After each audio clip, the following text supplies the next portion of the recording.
বিচার বহির্ভূত হত্যা, নির্যাতন এবং গুমের ঘটনায় অভিযুক্ত পুলিশের বিশেষায়িত ইউনিট র্যাব সংস্কার সম্ভব নয়। বিলুপ্তি একমাত্র পথ বলে মত দিয়েছে নিউ ইয়র্ক ভিত্তিক মানবাধিকার সংগঠন হিউম্যান রাইটস ওয়াচ।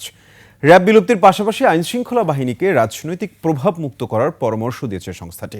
এসব সংস্কারে জাতিসংঘ মানবাধিকার পরিষদকে যুক্ত করার আহ্বান জানায় হিউম্যান রাইটস ওয়াচ। আফসানা নীলার ডেস্ক রিপোর্ট।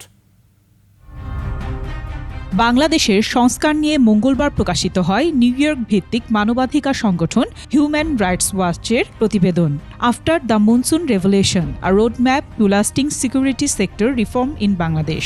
50 পৃষ্ঠার প্রতিবেদনে আইনশৃঙ্খলা বাহিনী, গণগ্রেপ্তার, নজরদারি, আন্তর্জাতিক অপরাধ ট্রাইব্যুনাল সহ নানা বিষয় উঠে আসে।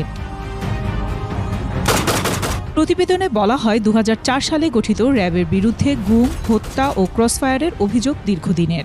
র্যাব প্রধান একেএম শহীদুর রহমানও গোপন বন্দিশালার কথা স্বীকার করেছেন এবং বলেছেন অন্তর্বর্তী সরকার ইউনিটটি বিলুপ্তি করে দিতে চাইলে র্যাব তা মেনে নেবে। এইচআরডব্লিউর মতে র্যাব বিলুপ্তির পর যাতে সদস্যরা অন্য ইউনিটে গিয়ে অপকর্ম না করতে পারে সেজন্য তাদের মানবাধিকার বিষয়ে প্রশিক্ষণ দিতে হবে। প্রতিবেদনে উল্লেখ করা হয় শেখ হাসিনার শাসনামলে নিরাপত্তা বাহিনীগুলো ব্যাপক রাজনৈতিক প্রভাবের শিকার হয়।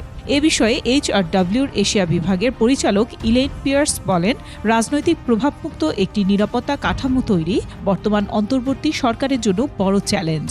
আর হিউম্যান রাইটস ওয়াচের জ্যেষ্ঠ গবেষক জুলিয়া ব্লেকনারের মতে যে দলই ক্ষমতায় এসেছে র্যাবকে নির্যাতনের হাতিয়ার হিসেবে ব্যবহার করেছে, তাই র্যাবকে সংস্কার করা সম্ভব নয়, বিলুপ্তি একমাত্র পথ। ভিটামিন ও ফাইবার সমৃদ্ধ ফ্রেশ আটা ময়দা সুজি আপনাকে দিবে সুস্বাস্থ্যের নিশ্চয়তা। ফ্রেশ আটা ময়দা সুজি। সংস্কারগুলো দীর্ঘমেয়াদে টিকিয়ে রাখতে জাতিসংঘের মানবাধিকার পরিষদের সাহায্য প্রয়োজন। দ্রুততম সময়ের মধ্যে এ সংস্কার না হলে ডক্টর মোহাম্মদ ইউনূসের নেতৃত্বাধীন বর্তমান অন্তর্বর্তীকালীন সরকারের কষ্টার্জিত অর্জন বৃথা যাবে বলেও মনে করে সংস্থাটি। প্রতিবেদনে গণগ্রেপ্তার ও অজ্ঞাতনামা মামলা বন্ধে নিষেধাজ্ঞা দেওয়ার পরামর্শ দেওয়া হয়েছে। সমালোচনা করা হয়েছে আন্তর্জাতিক অপরাধ ট্রাইব্যুনালের। বিচার বিভাগ এবং অন্যান্য প্রতিষ্ঠানগুলোকে রাজনৈতিক প্রভাবমুক্ত করার তাগিদ দেওয়া হয়েছে।